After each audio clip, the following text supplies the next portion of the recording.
안녕하세요. 역사랑 놀자입니다. 이번 시간에는 지난번에 이어 중국 한종 역사상 3대 굴욕 사건 중 두 번째 사건인 정강의 변에 대해 살펴보려고 하는데요. 1115년 만주의 여진족들을 통일한 완안 아골타는 금나라를 건국한 후 당시 붕괴하고 있던 거란족의 요나라를 향해 맹공을 퍼붓기 시작했습니다.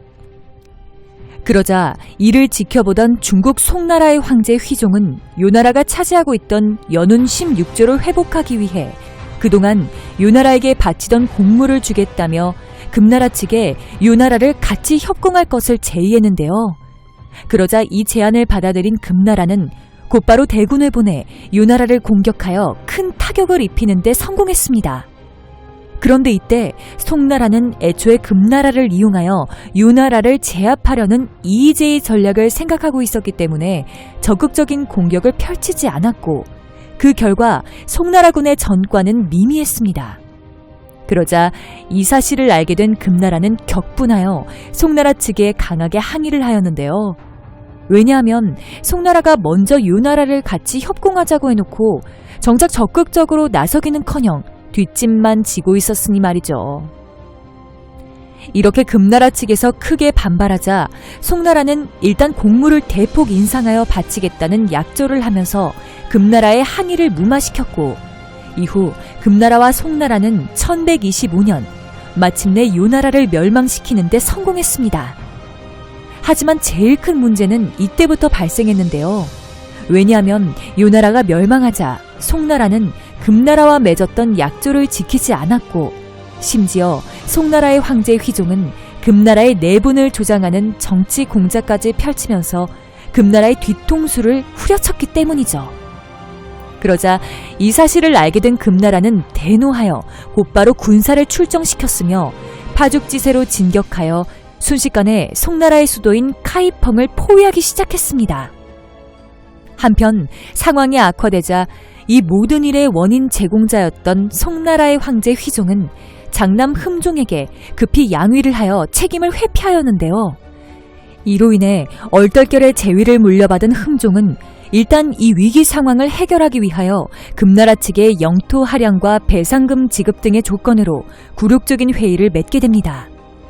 그러나 당시의 정세를 잘 파악하지 못했던 흠종은 시간이 지나자 한세충과 같은 송나라의 주전파 대신들에게 힘을 얻어 갑자기 금나라와 싸우자는 주전론에 불을 지피기 시작했는데요. 그러자 이 소식을 들은 금나라는 송나라의 이러한 태도에 또다시 크게 분노하여 즉각 송나라를 침공, 1126년 11월이 되자 마침내 송나라의 수도인 카이펑을 함락시켰습니다.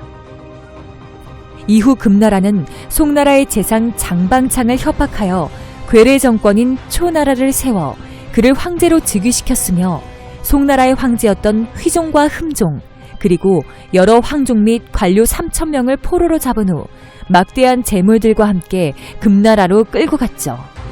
한편 금나라에 의해 강제로 황제가 된 송나라의 재상 장방창은 괴뢰 정권위에 송나라 백성들의 민심을 사지 못했는데요. 이에 장방창은 자신의 정통성을 높이기 위해 당시 금나라로 끌려가지 않았던 폐후 소자성현 황후 맹씨를 복권시켰습니다. 하지만 그녀는 금나라에 끌려간 흠종의 동생이자 당시 지방에 머물고 있던 강왕 조구에게 장방창에겐 정통성이 없으니 빨리 천자의 자리에 오르라는 친필 서한을 써서 보냈고 이에 조구는 재위를 선양받아 송나라의 새로운 황제인 고종이 되어 남쪽 지방에서 간신히 송나라의 명맥을 이어나가면서 송나라가 완전히 멸망하는 것을 막았습니다. 그런데 얼마 안가 이러한 움직임을 눈치챈 금나라는 또다시 송나라를 침공하였는데요.